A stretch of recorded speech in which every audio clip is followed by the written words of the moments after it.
All right, well, good morning, Rocky Hill Life Group facilitators. It is good to see you. It's Saturday, May 9th, and this Saturday I'm going to give you my weekly Bible book introduction. We're going to start a 5-part series going through the Pentateuch today, through the Torah, Genesis, Exodus, Leviticus, Numbers, Deuteronomy. So today I'm going to give you an introduction to Genesis, a little bit about that book. And then also, I received a question this week about how small groups can use the Rocky Hill Church app. So I'm going to show you how to do that at the end of this video. And then I'll be on here until 7 o'clock a.m. Doing this live video for any questions you might have. So first, let's get started with the book of Genesis.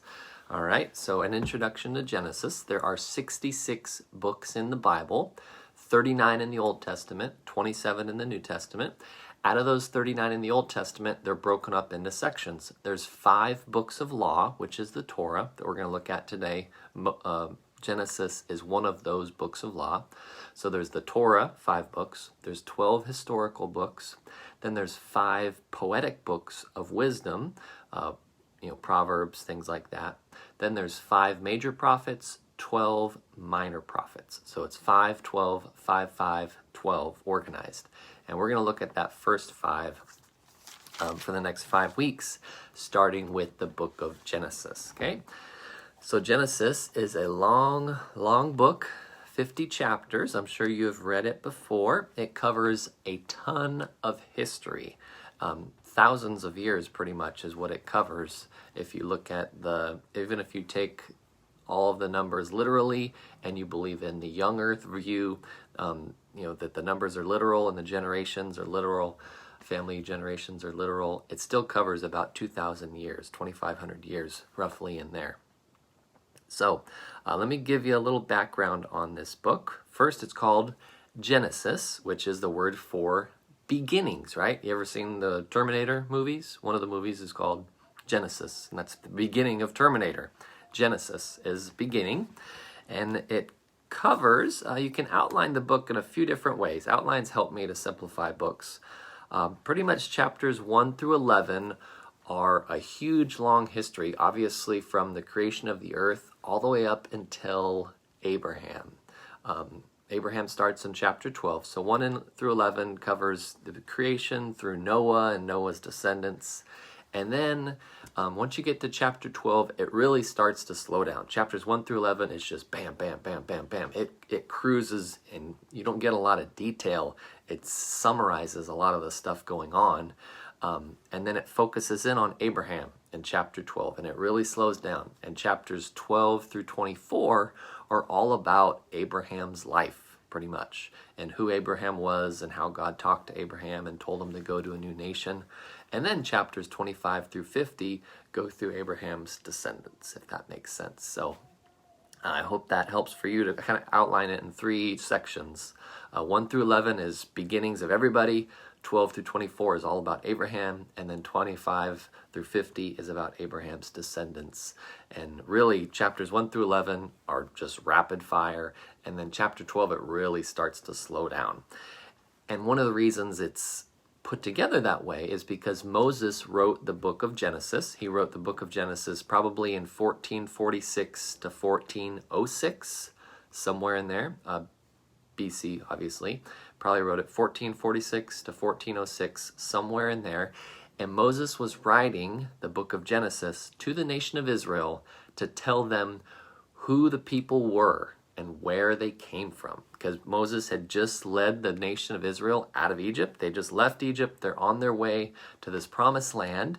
And it's a group of people that don't know their heritage. They've been enslaved in Egypt for 400 years. They were in Egypt serving as slaves, and now they've just left and they're going somewhere to this promised land. And Moses is writing Genesis to help these people know who they are, where they came from, but also to know who God is. And that's what the book talks about. So Genesis, again, I hope you've read it. It's a great book. It's long, a lot of details, a lot of questions you probably have as you read it, but That's something we all should cover. So that's the book of Genesis.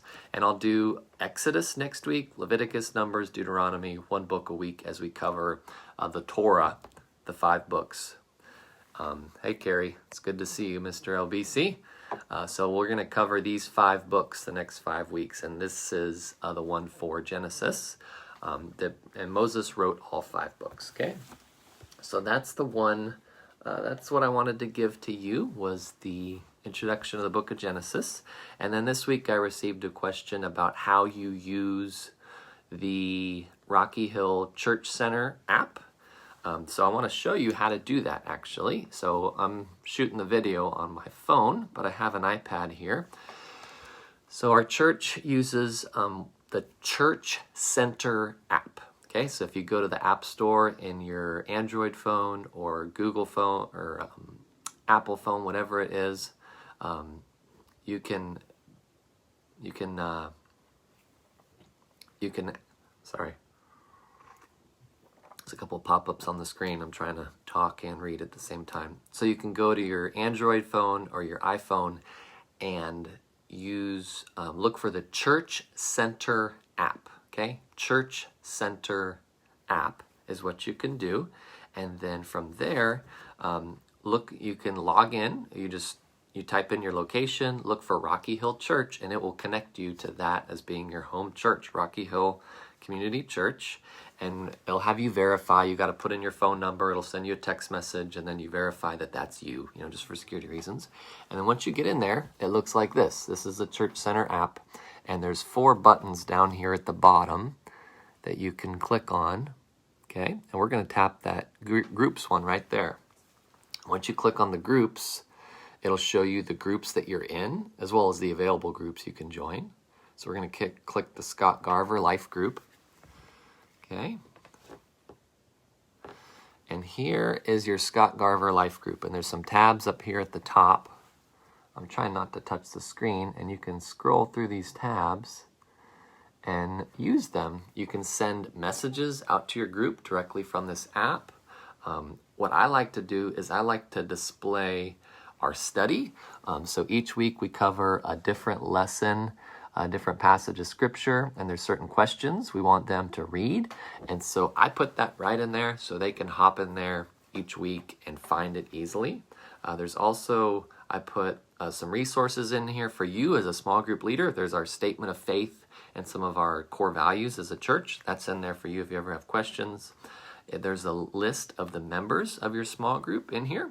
So your small group members can even use this to contact each other and stay updated, right? So it's not just for you. Anybody can use this. And then gives you a little bit about your group here. So that's just something you can utilize if you want.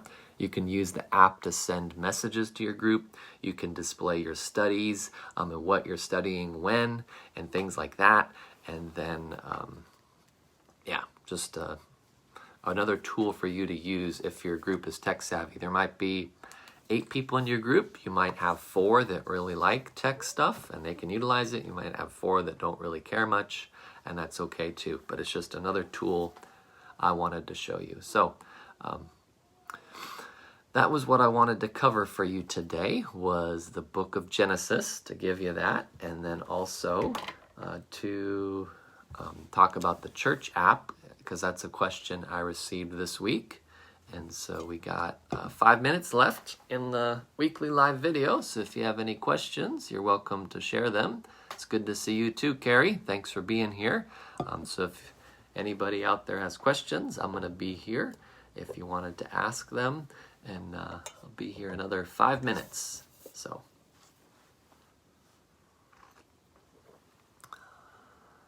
Yep. So if you go, you're going to look for the, Carrie, you're going to look for the Church Center app. And it's produced by Planning Center, but it's Church Center app.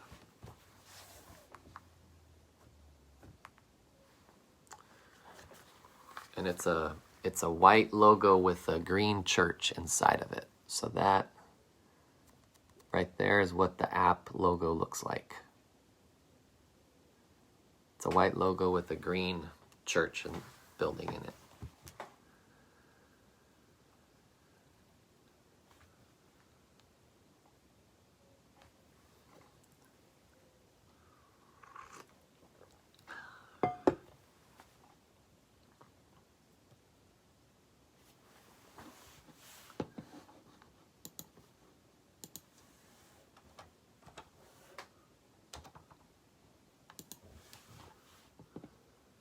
Cool. Glad you got it.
Cool. So you're in the game, Carrie. Good. Good, good. So you should be able to access your recovery group and message everybody right from there if you want. Talk to them from there, or if they need to contact each other, that's how they can find each other's contact information, right? As a group, that's a good resource for them to stay in touch with each other if they need to talk to each other.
All right, so it's about 7 o'clock, so I'm gonna hop off of here. I'm gonna upload the video to our group here. It'll be posted if you missed any part of it.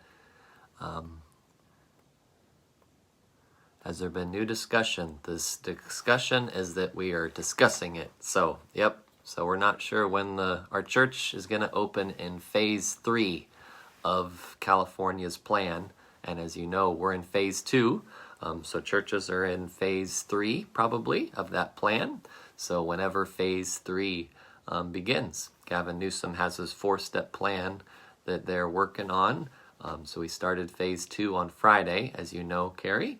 And so we're probably going to open in phase 3 is the plan, but we don't know when that is. But we are having meetings and talking about how we're going to open up and what that looks like, and safety measures and services and things like that. So hopefully you were able to complete the survey David Welch sent out on Thursday asking for feedback about how we open. So that was the purpose of his survey. So, yep.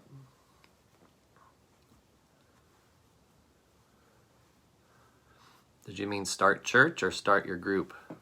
It's going to be the same, I think. Let me look at our plan we have.